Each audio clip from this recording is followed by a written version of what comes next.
આપણે સાધના ચાલુ કરતા પહેલા પ્રકૃતિ સ્વભાવને જોઈ લઈએ. અત્યારે હું જીવન જીવી રહ્યો છું, કોઈ પણ વ્યક્તિ જ્યાં પણ જીવન જીવી રહ્યા છે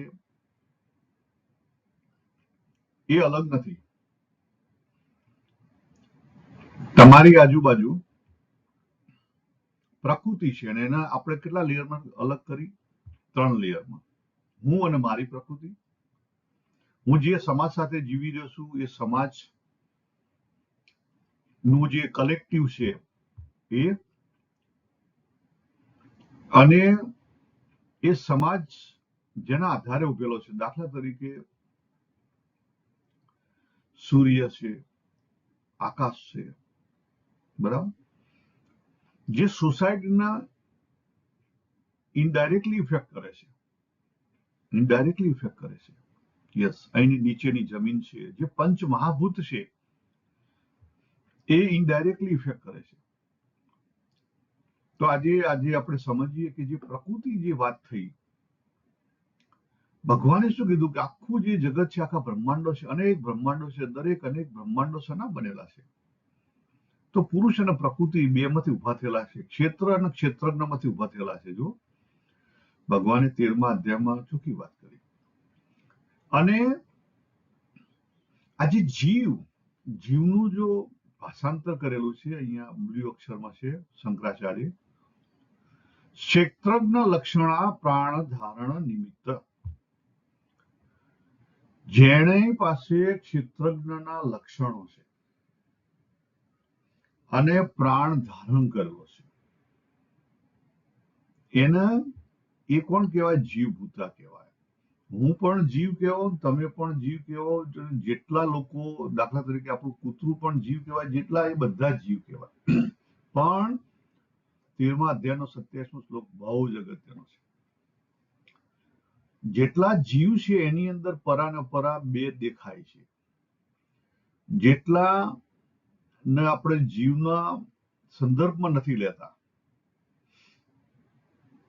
બરાબર, કારણ કે આપણે ત્યાં આપણું મકાન છે તો આપણે એને જીવ નથી માનતા. આપણે ત્યાં સ્ટ્રીટ છે, ડુંગર છે, તો એને આપણે જીવ નથી માનતા. એટલે સ્થાવર અને જંગમ બે શબ્દ વાપરે. ચરાચર, ચર અને અચર, બધું જ આ દુનિયાની અંદર આખું જે બ્રહ્માંડ ઉભું થયું, બંને કોના સંયુક્તથી ઉભું થયું? ક્ષેત્ર, પુરુષ અને પ્રકૃતિથી. બીજું કોઈ છે એમાંથી આવેલું. અને આપણે જોયું હતું કે આપણી જે પૃથ્વી છે કેવી રીતે ઊભી થઈ, આપણે કેવી રીતે ડેવલપમેન્ટ થયું, કે શરૂઆતમાં એક કણમાંથી બધું ધીરે ધીરે લાવા બાવા ઉભા થયા. ખ્યાલ આવે? ધીરે ધીરે બધું ઠંડુ પડ્યું. તમે જો વાંચો બિગ બેંગ થિયરી તો ખબર પડે. એક કોષી આયા, પછી મલ્ટી કોષી આયા, કોમ્પ્લેક્સ અને અત્યારે હાલ આપણે સૌથી વધુ કોમ્પ્લેક્સ પ્રાણી છીએ, હાઈએસ્ટ કોમ્પ્લેક્સ પ્રાણી. બાર કહેવાનો અર્થ અહીંયા એટલો જ છે કે આ પ્રકૃતિ છે. આપણને જે કંઈ દેખાય છે બહાર, બધું દેખાય છે, બધું શું છે? પ્રકૃતિ છે. જેને આપણે પકડી શકીએ છીએ, બધું શું છે? પ્રકૃતિ છે. પંચ મહાભૂત પ્રકૃતિની અંદર શું રહેલું છે? પહેલા 3 ગુણ રહેલા છે, અને 3 ગુણ જયારે ઠર્યા એમાંથી પંચ મહાભૂત થયા. એટલે પંચ મહાભૂત અને 3 ગુણમાંથી આ પ્રકૃતિ બનેલી છે. પછી એને તમે ગમે ત્યાં લગાડો,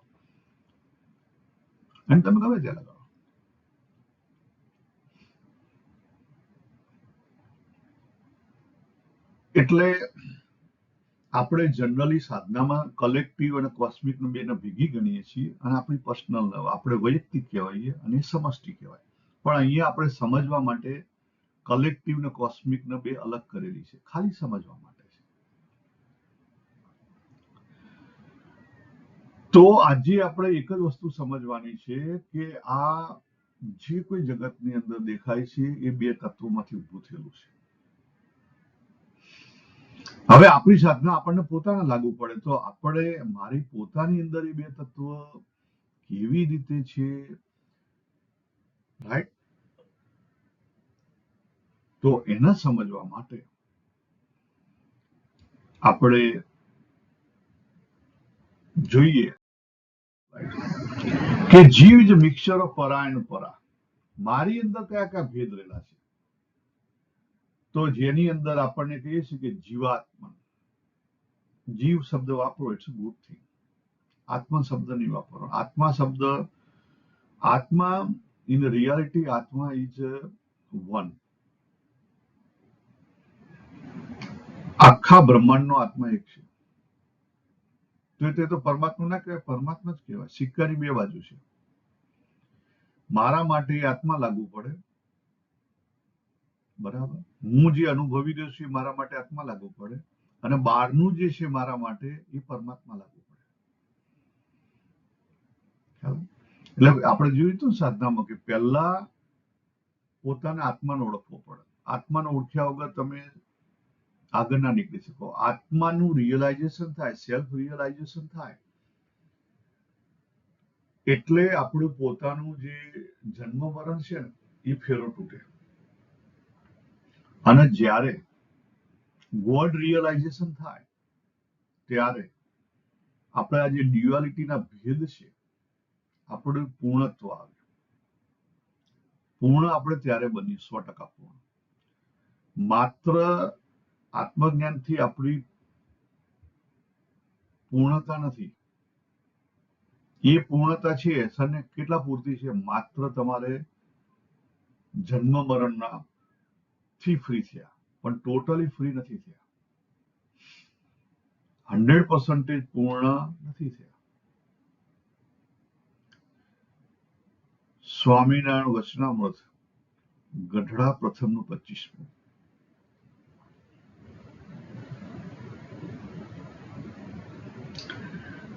તો મારું પોતાનું છે એની અંદર કેવું છે? તો આપણે આજે શું સમજવા તરફ જઈ રહ્યા છીએ? પ્રકૃતિ સ્વભાવ. કારણ કે પ્રકૃતિ સ્વભાવ સમજાય, પ્રકૃતિ સમજાય તો એના ગુણ ને સ્વભાવ સમજાય, અને પછી એની ઉપર આપણે સાધના કરી શકીએ. તો મારે મારી અંદર જોવાનું છે, મારી પ્રકૃતિમાં જોવાનું છે. હું શાનો બનેલો છું કે મારી અંદર પ્રકૃતિનું શું શું દેખાય છે? તો દેહ દેખાય છે, ઇન્દ્રિય દેખાય છે, આઈ સેન્સ હું છું એ દેખાય છે, ચિત્ત મારી મેમરી છે, યસ, ખબર પડે છે, મન લાઈક અને ડિસલાઈક છે, યસ, બુદ્ધિ હું કંઈક થિંક કરી શકું છું, yes, and that's why I am here. અને એથી આગળ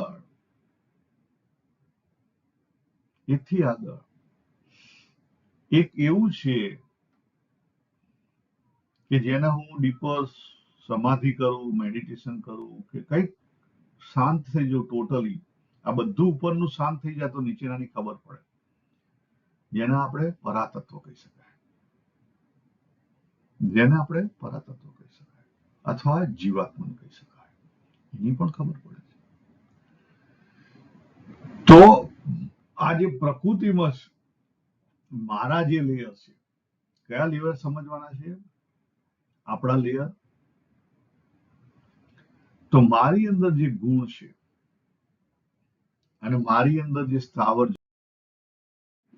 આજે સ્ક્રીન ઉપર દેખાય છે, પંચ મહાભૂત અને 3 ગુણ.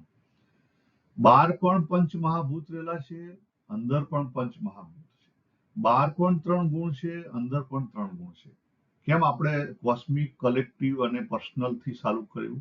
કારણ કે સમજાય આપણે અલગ નથી. આપણે એક વેવની માફક સંકળાયેલા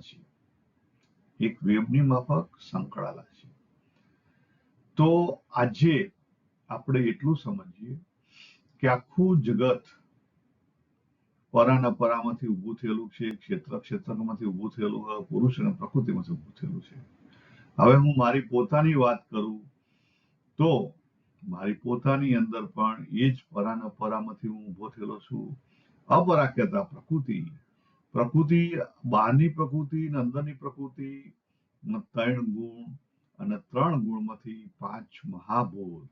એ પણ મારી અંદર 5 મહાભૂત રહેલા છે અને હું અનુભવ કરી રહ્યો છું.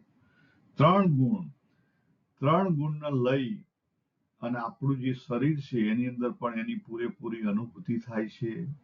ખ્યાલ? મન બુદ્ધિની જે અનુભૂતિ છે એ પણ ગુણ, જ્યારે સત્વનો ગુણ હોય ત્યારે, કારણ કે સત્વની અંદર જ્ઞાન રહેલું છે, આપણને અનુભૂતિ થાય. રજની અંદર ગતિ રહેલી છે. એટલે પ્રાણવાયુના કારણે આપણી ગતિ છે એ રીતે એ જોડાયેલો છે. અને રાત્રે ઊંઘીને ઉઠ્યા એ આપણે તમસ, તમ પણ આપણી સાથે જોડાયેલો છે. તમસ જો ના હોય તો આપણે ઊંઘ આવે નહીં. આટલી વસ્તુ આપણે ઉપરથી નીચે આયા કે આ વસ્તુ મારી અંદર પણ છે અને બીજાની અંદર છે અને બહાર આખા જગતની અંદર પણ છે.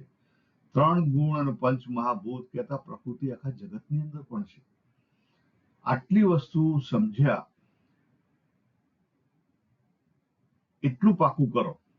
હવે આવતી વખત આપણે જોઈશું કે પછી આની અંદર આપણે સાધનામાં આની ઉપર સાધના કરવાની છે. કેવી રીતે આપણે આપણા ઘરથી સાધના ચાલુ કરી શકીએ એ આપણે આવતી વખત જોઈશું. તો અહીંયા પૂરું કરીએ. સર્વેને જય શ્રી કૃષ્ણ. હરિ ઓમ.